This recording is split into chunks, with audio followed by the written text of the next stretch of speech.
Assalamualaikum warahmatullahi wabarakatuh.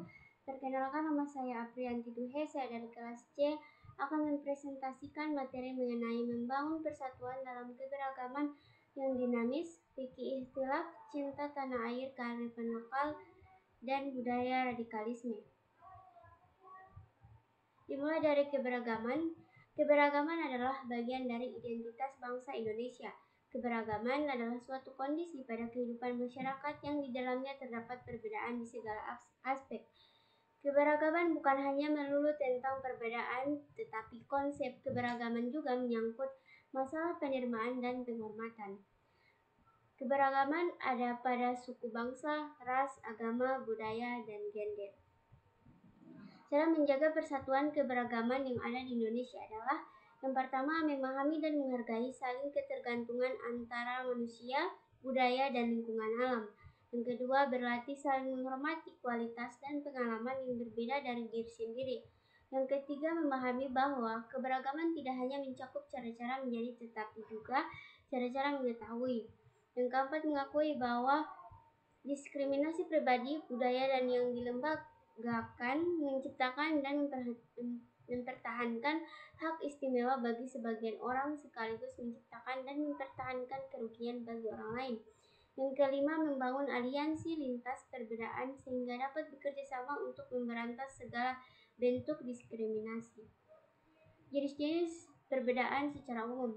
Yang pertama, hati atau akidah. Perbedaan hati berupa perbedaan iman sehingga menghasilkan sikap loyal atau wala dan sikap disloyalitas atau bara.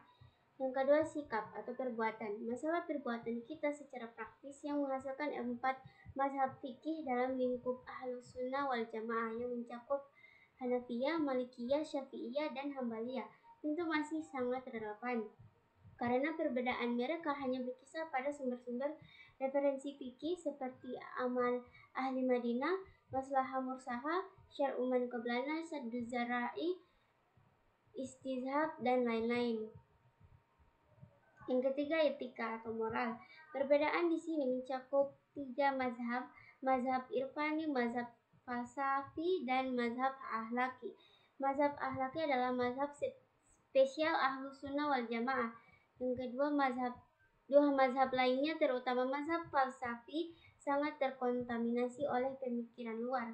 Yang keempat, pemikiran atau ideologi dan filsafat. Perbedaan ini umumnya terjadi karena masalah referensi pengetahuan yang dikenal dengan istilah filsafat ilmu pengetahuan.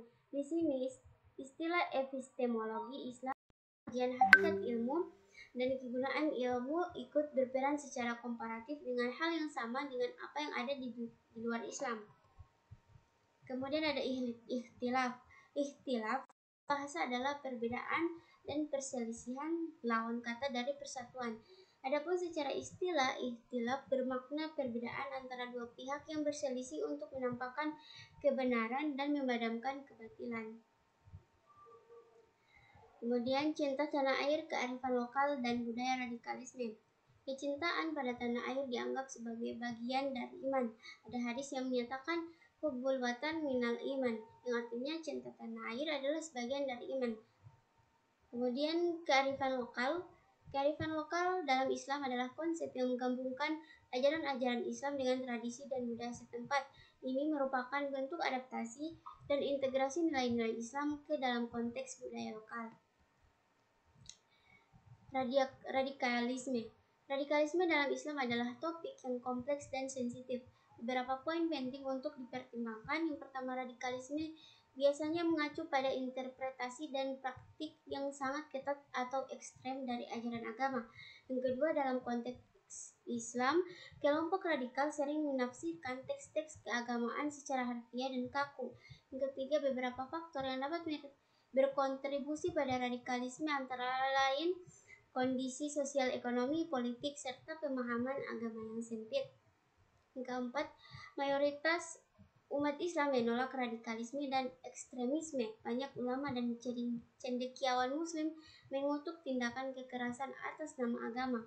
Yang kelima, upaya deradikalisasi sering berfokus pada pendidikan, dialog antar iman, dan penanganan akar masalah sosial ekonomi.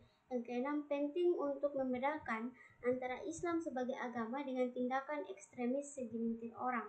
Generalisasi dapat menyebabkan Islamofobia.